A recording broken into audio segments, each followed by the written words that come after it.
Hello everyone, welcome back to the Battle War Conflict channel. Please subscribe and like my videos. Imagine the roar of engines, the ground trembling beneath heavy tracks, the sight of gleaming armor reduced to twisted metal, and the shock waves of an unexpected catastrophe ripping through one of the most famed militaries in the world. That is the setting we bring you today, the story of an astonishing defeat, one that saw thousands of troops lost, the vaunted tank fleet of Israel rendered into scrap, and the leadership scrambling as the tide of war turned. In this video we will examine the exterior, the interior, performance, safety features, unique selling points, price metaphorically, and then conclude what this means in the grand drama of conflict. We are talking about the crushing blow dealt to Israel's armored formations, the fall of the mighty tank Merkava, and the ripple effect on leadership like Benjamin Netanyahu.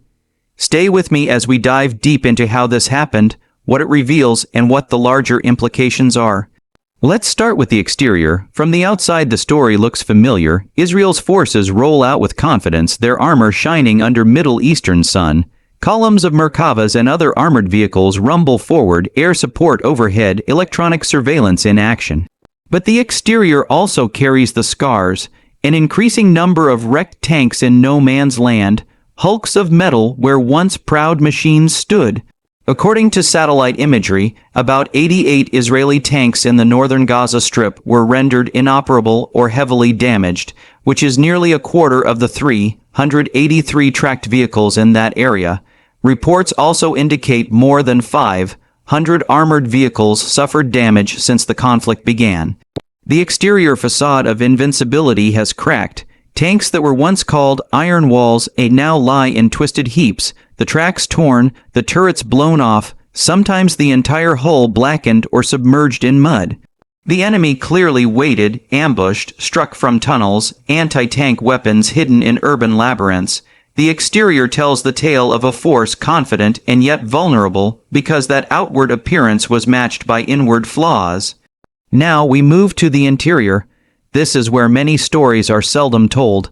Inside the tank, inside the command structure, inside the psychology of troops and leaders. Picture the crew of a Merkava, confident in their vehicle, trained for years, layered in armor, with advanced sensors and an active protection system. But when the missile strikes, the hatch opens to smoke, fire, shattered glass, wounded men. Inside you feel the shock of betrayal by space you trusted. The protective barrier that once seemed invulnerable now rattles under impact. Inside the command rooms in Jerusalem or Tel Aviv you feel a rush of panic when reports come in of multiple tank kills, of convoys halted, of crews lost, of morale collapsing. Reports have revealed that the famed Merkava Roman 4, advertised as Israel's most advanced tank, suffered destructive hits during operations in Gaza. The crews inside are now fighting not only the enemy but fear itself, that the machine they trusted may not save them, that the rear supply may be cut, that rescue may not arrive. The interior of operations control hears the numbers, thousands of personnel casualties, hundreds of tanks written off. Israeli sources admitted that some 500 armored vehicles were damaged, a severe financial and strategic blow. Inside the tank, inside the HQ, inside the political leadership, panic sets in. For the crew, the sense of being part of an invincible machine gives way to vulnerability. For leadership, the sense of dominance gives way to questioning and doubt. Inside the vehicles once described as the backbone of ground maneuvers, you now see the interior damage, electrical wiring melted, turret drives disabled, ammunition racks blown, evac routes blocked. Inside the military machine you see the human cost, young soldiers mourning comrades, commanders reassessing doctrine, families waiting at home hearing the news of yet another loss. The interior shows us that war is not only about steel and firepower but about heart, mind, and morale. When we examine performance, we must ask, what did the hardware and strategy deliver, and where did it fail? The Merkava tanks are equipped with heavy 120 mm guns in later variants, remote, controlled machine guns, mortars, advanced fire control systems, composite armor, and active protection systems. On paper, performance should have been superb. Yet, in real operations, they faced unexpected environments: dense urban terrain of Gaza or Lebanon, tunnels, anti-tank guided missiles with tandem warheads, ambushes from unexpected angles, swarming drones. Reports show that Israeli armor suffered heavy losses. In the Gaza Strip alone, more than 88 tanks and armored vehicles were taken out of action. In South Lebanon, some 42 tanks were lost according to opposing sources. Performance in the new age of asymmetrical warfare shows that even the best tanks have vulnerabilities. The mobility which once allowed sweeping advances now confronted IED and narrow alleyways. The armor which once shrugged off Soviet-era weapons now faced modern tandem warheads. The sensors which once picked up classic tank charges now had difficulty against subterranean tunnels and drones. While the performance in open terrain may still be credible, in the present conflict environment the performance degraded significantly. The result, marshalling heavy armor became a liability, the advance slowed, losses mounted, morale sagged.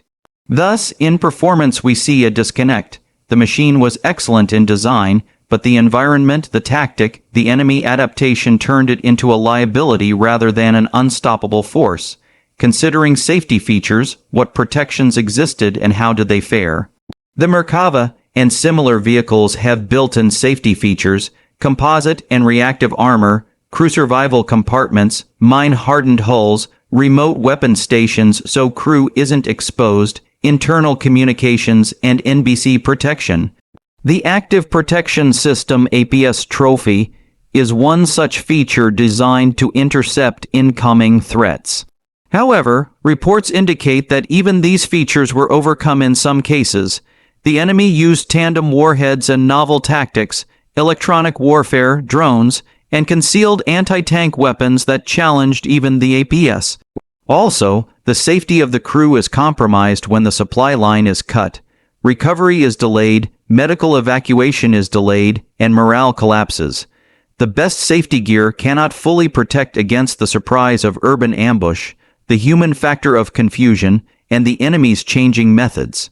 In short, safety features remained strong on paper, but in the field they were tested beyond their design. The result, higher losses than expected, crews killed or captured, vehicles disabled beyond repair. That tells us that safety features alone cannot guarantee survival in modern high-intensity, multi-domain warfare. Now, what are the unique selling points of this story? Why did observers once believe Israel's armor was invincible, and why does that matter? The USB included a high-tech, domestically manufactured tank line. Over 90% of components of Merkava Roman 4 built in Israel. A doctrine of rapid armored thrusts and a history of defeating Arab states in conventional wars endowed these vehicles and this military with prestige. The tank served as both a fighting machine and a symbol of deterrence, projecting to foes that Israel's ground forces were unbeatable, that USB created fear in adversaries, confidence within the country. But now the damage to that USB is visible. When the symbol fails, morale and deterrence collapse. The unique selling point of invincibility is no longer credible. The fleet is still potent, the doctrine still formidable, but the aura has been challenged. That shift creates strategic implications far beyond the battlefield. Adversaries believe they can strike. Allies question vulnerability. Leadership is under pressure. In short, the USB becomes a vulnerability once broken. We come to the metaphorical price, not just in money but in lives, prestige, strategy. Financially, the direct military losses of Israel in Gaza have been estimated in the tens of billions of dollars. In human terms, thousands of soldiers have been lost, wounded, or captured. In strategic terms, the price is reduced deterrence, shaken confidence, recalibration of doctrine, pressure on leadership including Netanyahu's government. The price also includes the political cost, public outcry, scrutiny of military decisions, increased constraints in operations. For the adversary, the cost may be worth the strategic gain of breaking an enemy's narrative of invincibility. Thus the price is not just tank hulls and ammunition, but trust, confidence, projection of power. In the context of our story, Kekalahan Memelukan Israel Ribuan Pasukan Tuas, Tank Merkava Jadi Bisi Rongsak, Netanyahu Panic.